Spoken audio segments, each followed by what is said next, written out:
तो अब अगला क्वेश्चन, क्वेश्चन 19 हम कर रहे हैं chapter 18 geometrical optics concepts of physics volume 1।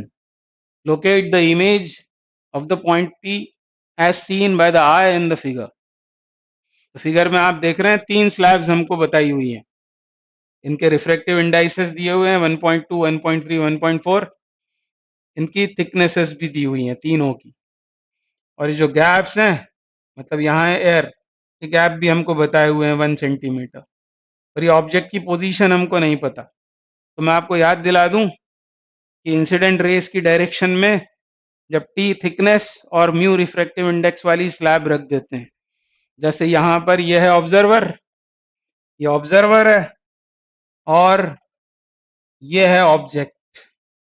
तो रेस कैसे जा रही होंगी? तो रेस इस तरह से ट्रेवल करेंगी, ये इंसिडेंट रेस की डायरेक्शन हो गई।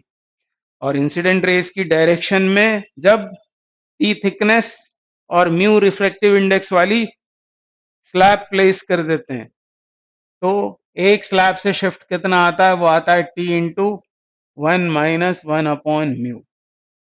और इस फॉर्मूले में टी है थिकनेस, म्यू है रिफ्रैक्टिव इंडेक्स, कौन सा वाला? एब्सोल्यूट वाला।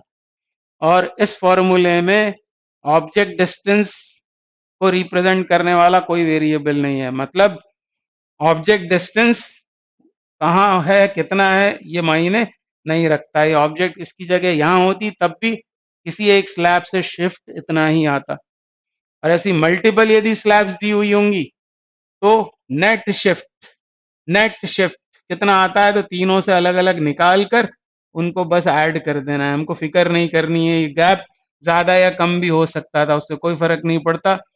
ऑब्जेक्ट कहाँ रखी हुई इससे भी कोई फर्क नहीं पड़ता हमको, तो क्योंकि क्या बताना है? इमेज, तो हमको शिफ्ट निकालना पड़ेगा। हाल फिलहाल आप मान सकते हो ये 0.4, 1, 0.3, 1, 0.21 ये ऑब्जेक्ट डिस्टेंस हो जाएगी। पर शिफ्ट के लिए उसको भी कैलकुलेट आपको नहीं करना है, बस अलग अलग शिफ्ट निकालो और बस सबको ऐड अप कर दो। तो थोड़ा सा कैलकुलेशन है, आसान सा सवाल है। ये दूसरे के लिए और ये तीसरे के लिए हो जाएगा T3 इंटू 1 - 1/म्यू 3। बस वैल्यूज डालो, सॉल्व करो, आंसर आ जाएगा। तो T1 पहले स्लैब की थिकनेस कितनी है? 0.2, नीचे से चालू किया है 0.2, 1 - 1/म्यू 1 1.2 plus T2 0.3 into 1 - 1/म्यू 2 is 1.3 plus T3 0.4, 1 - 1/1.4। अब कैलकुलेट करना है आपका काम, मैंने तो किया हुआ है, अब आप भी कर सकते हैं।